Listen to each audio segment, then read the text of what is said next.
ఈరోజు డీజీపీ గారు ఒక స్పష్టంగా ఒక ధైర్యతలో భాగంగా ఏ విధంగా దాడులు జరుగుతూ ఉన్నాయి, దాదాపు 29 కేసులకు సంబంధించి కొన్నిట్లో ఏ విధంగా రాజకీయ పార్టీలకు సంబంధించిన వ్యక్తుల హస్తం ఉంది అన్నీ కూడా క్షుణ్ణంగా చెప్తే పాపం ఏదైతే గతంలో జరిగిన రథానికి సంబంధించిన ఇది కావచ్చు, ఇన్సిడెంట్ కావచ్చు, లేకపోతే రామతీర్థంలో రాముడి విగ్రహం ధ్వంసం కావచ్చు, వీటిలన్నిటి వెనకాల మా హస్తం ఉందేమో, తెలుగుదేశం పార్టీ హస్తం ఉందేమో అని ఎక్కడ బయటపడిపోతుందేమో అన్న ఒక భయం నిన్న తెలుగుదేశం పార్టీ నాయకుల ప్రతి ఒక్కరు దీంట్లో చూడటం జరిగింది. ఈరోజు ఒకటి అడుగుతా ఉన్నాం, ఎలా ఉందంటే వాళ్ళు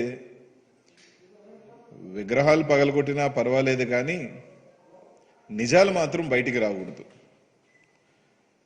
అన్న చందాలో ఈరోజు తెలుగుదేశం పార్టీ వాళ్ళు స్పష్టంగా నిన్న వాళ్ళ భయం అంతా బయటికి.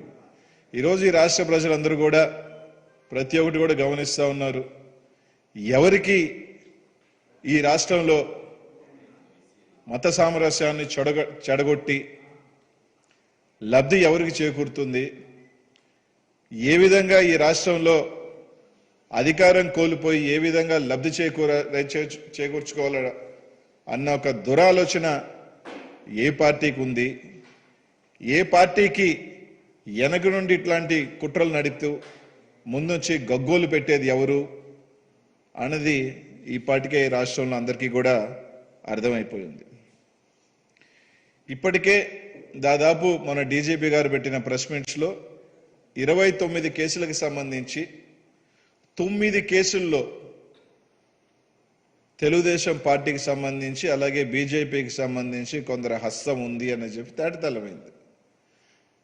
ఈరోజు ఒకటే స్పష్టంగా పోలీస్ యంత్రాంగం పూర్తిగా కూడా విచారణ జరిపి దీంట్లో పార్టీలు ఏ పార్టీ అయినా కానీ ఏ మతమైనా కానీ ఎవరైనా కానీ వ్యక్తులు ఉంటే దీంట్లో తప్పకుండా శిక్షించే విధంగా చర్యలు తీసుకునే విధంగా పోలీస్ యంత్రాంగం ముందుకు వెళ్తుంటే అందులో భాగంగా ఈ దాడులు చేసిన ఎక్కడా కూడా అన్యమత ప్రచారం చేసే వాళ్ళు కానీ వాళ్ళు ఎవరు కూడా లేరు. కేవలం ఇవన్నీ కూడా రాజకీయాలకు సంబంధించో లేకపోతే వేరే దురుద్దేశాలకు సంబంధించో ఈ దాడులు ఉన్నాయి కానీ ఎక్కడా కూడా వేరే సంఘటనలు కనిపించట్ల.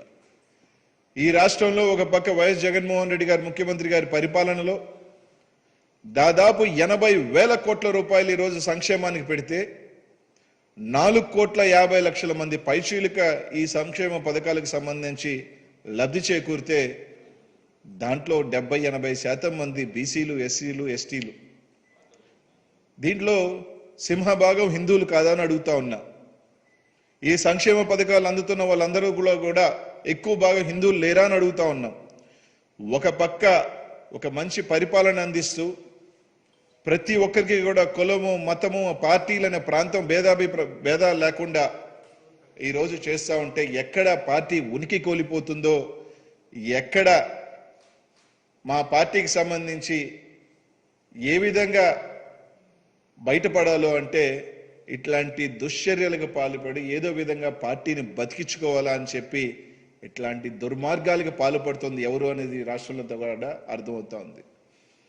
ఈరోజు ఒకటే చెప్తా ఉన్నాం, గంగలో మునిగినా, గోదావరిలో మునిగినా, లేకపోతే తుంగభద్ర పుష్కరాల్లో మునిగినా, యాగాలు చేసినా, గోపూజ చేసినా, ఉగాది పంచాంగం విన్నా ఒక భక్తి శ్రద్ధలతో చేయాలి తప్ప 40 సంవత్సరాలుగా నేను హిందువులను చెప్పుకుంటూ ఎక్కడికైనా కూడా బూట్లు వేసుకొని పూజ చేసే వ్యక్తి, ఎక్కడైనా కూడా హారతలు కానీ దేవుళ్ళ దగ్గరికి వెళ్ళినా కానీ ఎక్కడైనా కూడా బూట్లు వేసుకునే వ్యక్తి ఎవరు అన్నది ఈ రాష్ట్ర ప్రజలందరికీ కూడా తెలుసు.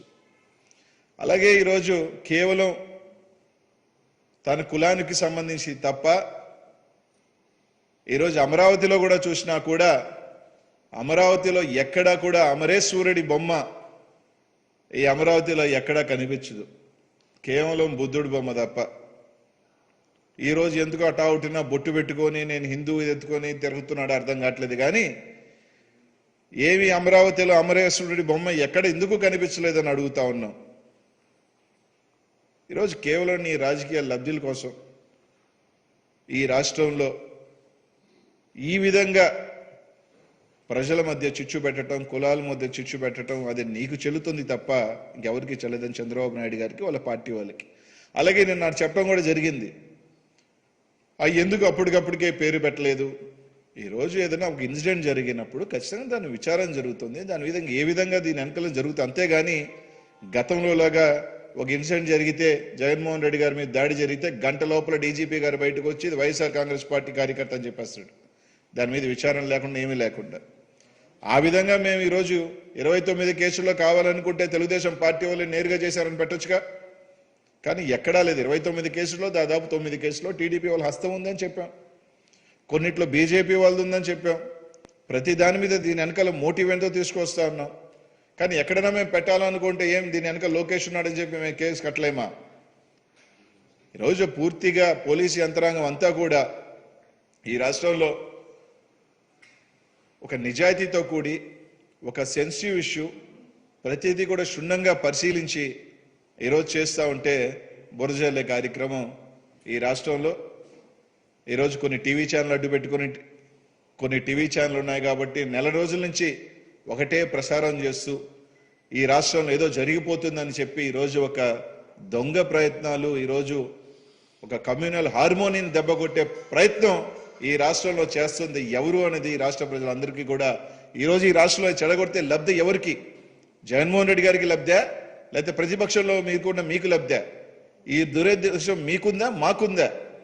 ఈ రాష్ట్రంలో ఒక సంక్షేమ రాష్ట్రంగా నిన్న ఒక సర్వే, ఒక టీవీ ఛానల్ సర్వే చేస్తే ఈ భారతదేశంలో 3వ అత్యుత్తమ ముఖ్యమంత్రిగా, ప్రజా పాలన అందిస్తున్న ముఖ్యమంత్రిగా జగన్మోహన్ రెడ్డి గారు ఉంటే దాన్ని చెడగొట్టే ప్రయత్నం ఎవరు చేస్తున్నారు అనేది అందరికి కూడా తెలుసు.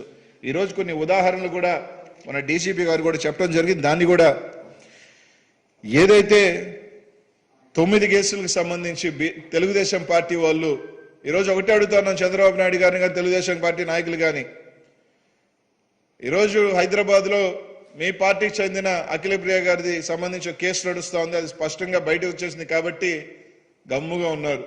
దానికి సంబంధించి ఒక స్పందన ఏమి ఇవ్వరు.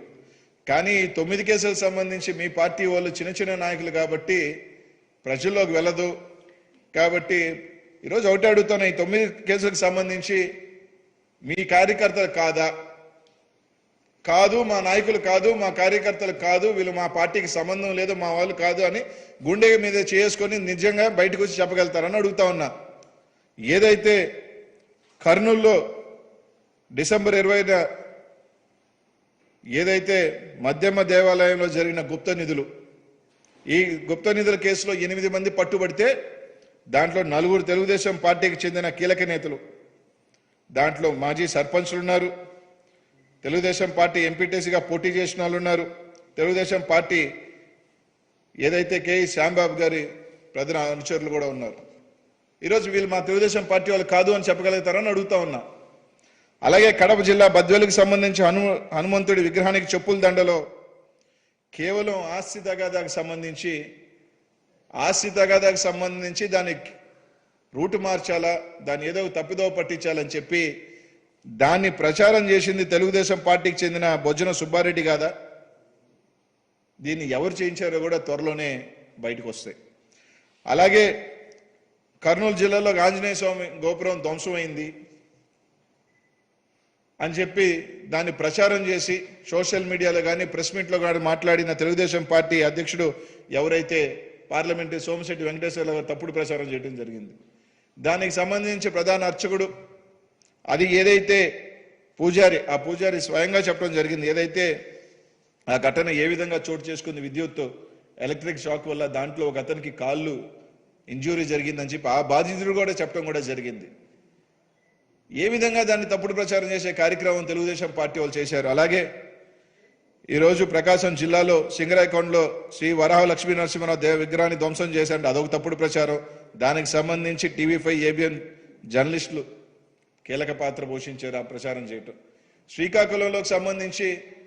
ఒక సరస్వతి విగ్రహానికి సంబంధించి విగ్రహంకి డ్యామేజ్ జరిగితే అది 2 సంవత్సరాల క్రితం డ్యామేజ్ జరిగిన విగ్రహం. అక్కడున్న ఉపాధ్యాయులకు తెలుసు, ఆ ఉపాధ్యాయులు కూడా చెప్పారు. అయినా కూడా దాన్ని తీసుకొచ్చి తప్పుడు ప్రచారం చేయటం అక్కడున్న బీజేపీ నాయకులు తప్పుడు ప్రచారం చేయడం జరిగింది. అలాగే రాజమండ్రికి సంబంధించి వినాయకుడి విగ్రహానికి మలం తప్పివృతం చేశారంటూ ఉద్దేశపూర్వకంగా బుచ్చయ్య చౌదరి గారి ప్రధాన అనుచరుడో పియనో ఏదో మొత్తానికి ఆయన తప్పుడు ప్రచారం చేస్తే అక్కడికి సంబంధించి ఫోరెన్సిక్ ల్యాబ్లో వెళ్తే దానికి సంబంధించి ఎటువంటి ఆధారాలు ఆ కుట్ర చూస్తే అది. ఈ విధంగా తప్పుడు ప్రచారాలు చేస్తుంది ఎవరు? దాదాపు ప్రతి కేసులో నర్సరావుపేటలో శృంగేరి మఠానికి సంబంధించి సరస్వతి విగ్రహానికి దాన్ని అపవిత్రం చేశారంటూ తెలుగుదేశం పార్టీ నాయకులే దానికి సంబంధించి చల్లా మధుసూదన్ రెడ్డి. ఈ విధంగా దాదాపు అన్ని కేసుల్లో కూడా ప్రతి కేసులో తీసుకువెళ్తే దానికి మూలాలు తీసుకువెళ్తే తెలుగుదేశం పార్టీకి సంబంధించి వాళ్ళు. తిత్లీ తుఫాన్లకు సంబంధించి విగ్రహం ధ్వంసం అయితే ఆ ఫోటో తీసుకొచ్చి ఇప్పుడు ధ్వంసం అయిందని చెప్పి శ్రీకాకుళం జిల్లాలకు సంబంధించి దాన్ని తీసుకొచ్చి ఆ విగ్రహాన్ని వాట్సాప్లో పెట్టడం, ఆ వాట్సాప్లో షేర్ చేయటం, దాన్ని తీసుకొచ్చి ఒక బీజేపీ నాయకుడు రవికుమార్ అనే వ్యక్తి. అలాగే నిన్న పాస్టర్కి సంబంధించి ఒక పాస్టర్కి సంబంధించి కూడా ఒక విషయం జరుగుతోంది. అది ఎప్పుడు జరిగిందంటే అది 5 సంవత్సరాల క్రితమో 3 సంవత్సరాల క్రితమో జరిగిన విషయం. దాన్ని తీసుకొచ్చి ఇప్పుడు ప్రచారం చేయటం. ఈరోజు మీరు డేటా తీసుకుంటే గత 5 సంవత్సరాలలో జరిగిన హిందూ గుళ్ళ మీద కావచ్చు, విగ్రహాల మీద కావచ్చు, డేటా తీసుకుంటే ఎక్కువ శాతం తెలుగుదేశం పార్టీలోనే ఉంటుంది. ఈరోజు క్షుద్ర పూజలు చేసే చరిత్ర ఎవరికి ఉంది? దుర్గమ్మ గుడిలో క్షుద్ర పూజలు చేస్తూ ఎవరి హయాంలో ఎన్ని జరిగినాయి? ఇట్లాంటి అనేకం మీ హయాంలో విజయవాడలో చూస్తే 40 గుడులు ఏకంగా కూల్చిన ఘన చరిత్ర మీకుంది. క్షుద్ర పూజలు చేసే ఘన చరిత్ర మీకుంది. ఇట్లాంటి దుర్మార్గాలు నీచ చరిత్ర ఎవరికైనా చేయగలుగుతారంటే అది ఒక చంద్రబాబు నాయుడు గారు తప్ప జగన్మోహన్ రెడ్డి గారికి కాదు. జగన్మోహన్ రెడ్డి గారికి అన్ని మతాల మీద విశ్వాసం ఉంది, దేవుడంటే భక్తి ఉంది, ప్రజలంటే మమకారం ఉంది. కాబట్టే ఈ రాష్ట్రంలో సంక్షేమం ముఖ్యమంత్రిగా దాదాపు 80,000 కోట్ల పైచీలుక పార్టీలు మతాలు చూడకుండా ఈరోజు ప్రతి ఒక్కరికి కూడా సంక్షేమం ఇచ్చే కార్యక్రమం మన ముఖ్యమంత్రి గారు చేస్తూ ఉంటే ఈరోజు తప్పుడు ప్రచారాలతో ఈరోజు ఎక్కడ అన్ని బండారాలు బయటపడతా ఉన్నాయి. రోజుకు ఒక బండారం బయటపడతా ఉంటే డీజీపీ మీద యాక్షన్ తీసుకోవాలా? దేని మీద ఎందుకు? విగ్రహాలు కొడితే మీరు పగలగొట్టచ్చు, కానీ వాళ్ళ మీద పూర్తి వివరాలతో బయట పెడుతుంటే మాత్రం మీకు ఎందుకు భయం?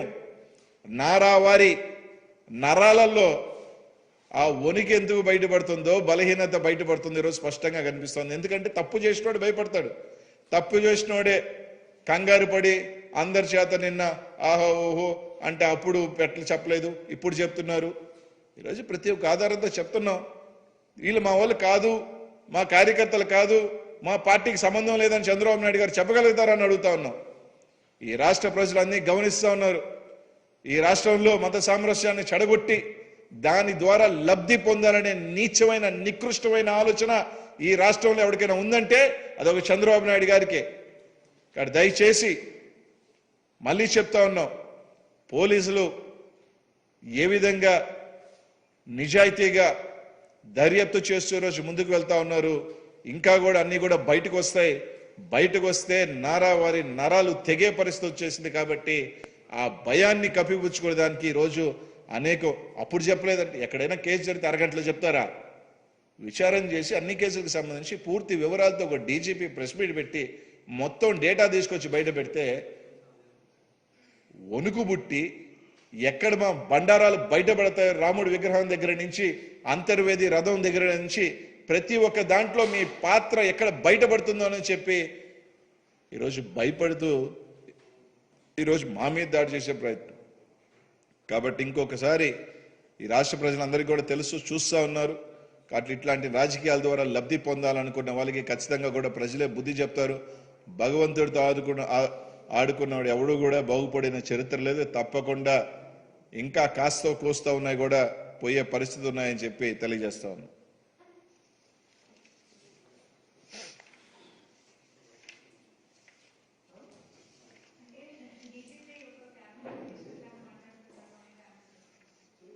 క్యాబినెట్ ఎందుకు ఈరోజు ఒక సెన్సిటివ్ ఇష్యూ మీద ఈ రాష్ట్రంలో ఒక అపోహలతో ఇష్టం వచ్చినట్టు, అంటే ఇట్స్ బీన్ ఎలాగైపోయిందంటే ఎప్పుడో విగ్రహాన్ని డ్యామేజ్ దాన్ని తీసుకొని వచ్చి వాట్సాప్లో పెట్టి ఒక అభూత కల్పనలాగా ఈ రాష్ట్రంలో జరిగిపోతుంది, హిందువుల మీద ఇది జరిగిపోతుంది అని చెప్పి ఒక దీన్ని తీసుకొచ్చే ఒక ప్రక్రియ ఈ రాష్ట్రంలో ఏ విధంగా జరుగుతుందో మీ అందరికీ కూడా తెలుసు. ఇట్లాంటికి సంబంధించి దాదాపు ఒక డీజీపీ స్థాయిలో ఉన్న వ్యక్తి ఒక సెన్సిటివ్ ఇష్యూకి సంబంధించిన విషయం మీద ఆయన ఒక క్లారిటీగా ప్రతి ఒక్క అంశానికి సంబంధించి ఏ విధంగా జరిగినాయి అని చెప్తే, ఒక అధికారి, ఒక డీజీపీ స్థాయి అధికారి ప్రతి ఇష్యూ ఆఖరికి 25 కేసులకు సంబంధించి 9 కేసులు ఇప్పటికే 15 మందిని పట్టుకోవటం జరిగింది, అరెస్ట్ చేయడం కూడా జరిగింది 15 మందిని, ఇంకా కొంతమందిని అరెస్ట్ చేసే కార్యక్రమం జరుగుతుంటే దాన్ని ఈరోజు వాళ్ళు ఈ విధంగా మాట్లాడుతున్నట్టు, వాళ్ళంటే ఏంటంటే వాళ్ళు మేము పగలగొట్టిస్తాం, మా వాళ్ళ చేత తప్పుడు ప్రచారాలు చేయిస్తాం, మా వాళ్ళ చేత ఎప్పుడో జరిగినాయి అని కూడా ఇప్పుడే జరిగినట్టుగా చూపిస్తాం, కానీ మమ్మల్ని ఏమీ చేయకూడదు, పోలీస్ యంత్రాంగం స్పందించకూడదు అంటే ఎక్కడ? అసలు అన్నిటికైనా దుర్మార్గమైంది ఇది.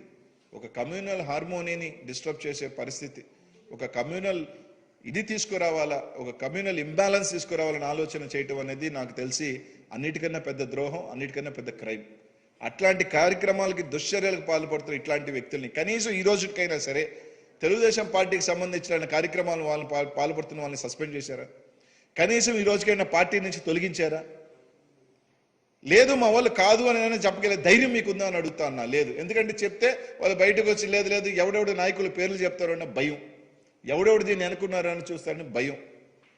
కాబట్టి డీజీపీ గారు స్పష్టంగా పూర్తి విచారంతో ఒక సెన్సిటివ్ ఇష్యూని ఒక డీజీపీ స్థాయి అధికారి బయటకు వచ్చి అన్ని రకాలుగా చెప్తే ఈరోజు నరాలు తెగిపోయే వారి నరాలలో బలహీనత, నరాల వీక్నెస్, వయసు పడిపోతుంది కదా, నరాలు తెగే పరిస్తున్నాయి కాబట్టి ఆ భయంతో ఈరోజు గుంపులు గుంపులుగా బయటకు రావడం జరిగింది. అంతే.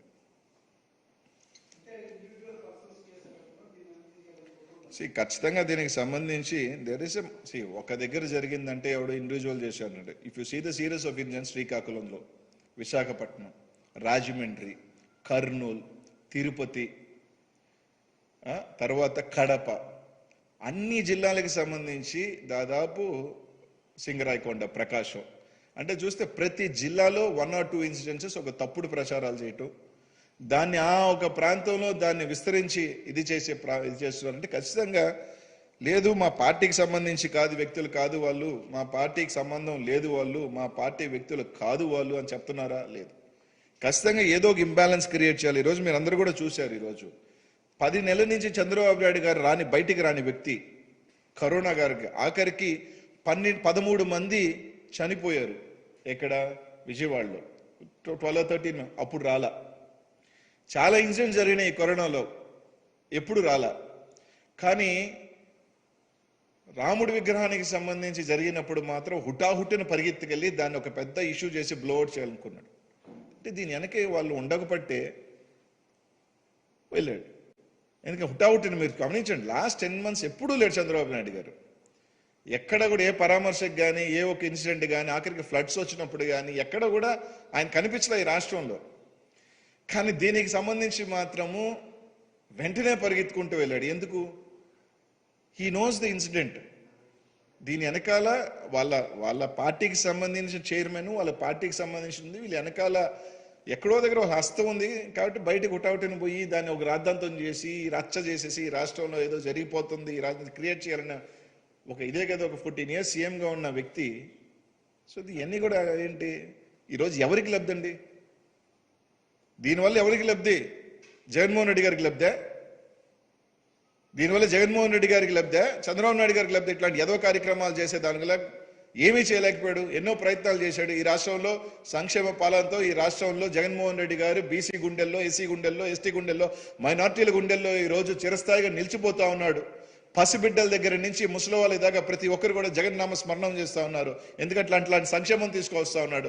ప్రతిదీ కూడా పల్లెటూరుల దాకా తీసుకువెళ్తా ఉన్నాడు. కాబట్టి ఇది ఏ విధంగా కూడా చెడగొట్టలేము జగన్మోహన్ రెడ్డి గారిని, వాళ్ళ గుండెల్లో తీలేం. కాబట్టి ఇట్లాంటి దరిద్రమైన నీచమైన ఆలోచనలు చేసి ఈ ప్రభుత్వానికి చెడ్డ పేరు చేసుకొస్తే లబ్ధి ఎవరికి?